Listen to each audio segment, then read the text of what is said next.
Hello, everyone.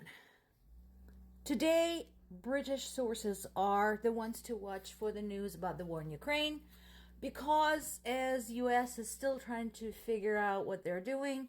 Ooh, does that remind me of another global war we've had? World War II vibes?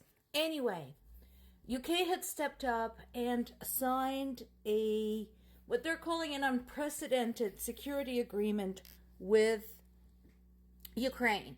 Now, the second piece of this headline talking about Zelensky's top advisor saying, no, the West is not getting fatigued by the war. That is neither there nor here. It's true that some of the countries remained staunch supporters of Ukraine and made it very obvious with their statements and with their actions. However, when we say West, a lot of the people in the world think the US. And right now, thanks to the chaos in its House of Representatives, US is not making any progress getting some help for Ukraine. So let's focus on this one and let's find out what this actually means.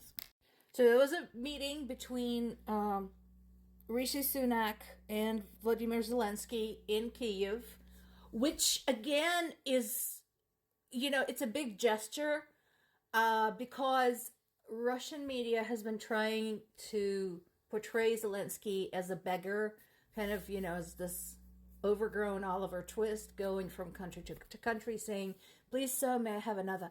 So the fact that Sunak came to Ukraine, that is a big sort of diplomatic event that is important.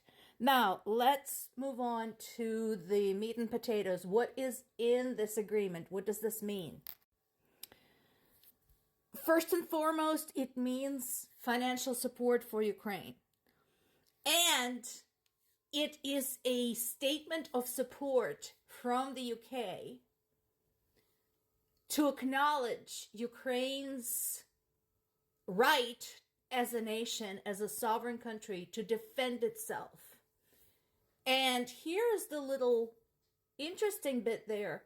So this agreement, the security agreement, is meant to last until Ukraine becomes a NATO member. So why is this important? Why all those different pieces are important?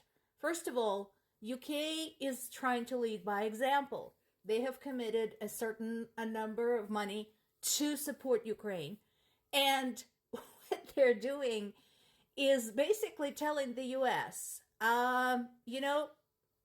you guys have been, until now, the leader of the free world. You were the one that everybody came to when they were counting on your support. Well, guess what? We can do better because your government is screwed up. Second, there's been a lot of criticism of the UK due to Brexit. And I was not a Brexit supporter. I was very anti-Brexit, even though I don't live there, but I have friends who live in the UK, so I knew they were affected. And I was looking, like any analyst would, at the larger economic impacts. So I was very anti-Brexit. However, this is one of those times where Brexit had actually worked out to UK's advantage because they were able to position themselves separately from the rest of the EU and say, well, you know what, EU, well, you're over there bickering and deciding whether to support Ukraine or not. We're going to do our own thing because we know what it's like to be left on our own. Again, hello, World War II. Because Britain as a country historically has been through this already. And again, guess what? At the time, everybody was waiting for America to show up, and they didn't until later. And then the third part of this is a message to other NATO members saying, guess what? We're not waiting for all of you to support Ukraine. We are a NATO member. We're supporting Ukraine, and it's long overdue for you guys to accept Ukraine as a NATO member and get off your asses and do something. So I'm sure there's going to be more to come about this security agreement when it comes into effect, how soon Ukraine can count on support, but this is why this is very critical. As we said a number of times, election year is upon us, and it's not just the elections in the United States, it's the elections in Ukraine and Russia, although in both of those they're happening sooner, they're happening in spring. And here we have yet another potential Putin opponent speaking up against the war in Ukraine. So who is this guy? His name is Boris Nadezhdin, and his career is very different from that of Putin himself and from other prominent Russian politicians, including the better known of them all, Navalny. Nadezhdin, first of all, is a man of mixed heritage, Russian, Ukrainian, Polish, Romanian, and Jewish. And from that standpoint, he represents national minorities living in Russia who are currently under fire and are being discriminated against because Russia is going increasingly Nazi Germany with their conversation of national purity, purity of race. That sounds familiar, even though there is no such thing as the purity of Russian race. It doesn't exist. Second of all, he is not a career politician. He is a math and physics major. He actually has a degree in that field. And he had only been in politics for about 20 years. So that's how long Putin has been in power.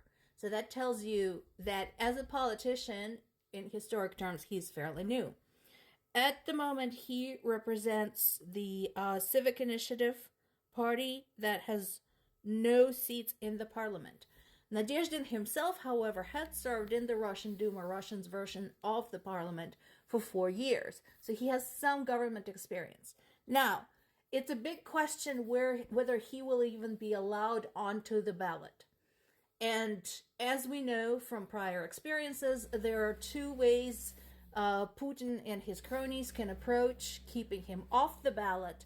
One is through some type of bureaucratic trickery, which they have done before, and the other one is through assassination. It is what it is. That's been done before. But it's kind of nice to know that somebody is getting screen time, saying directly that Russia should not have invaded Ukraine and that Russian soldiers are dying in Ukraine for basically no reason.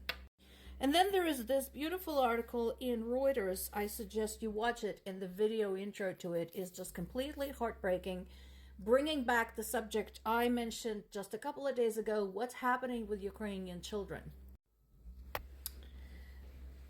This article talks about the fate that awaits Ukrainian children in Russian custody.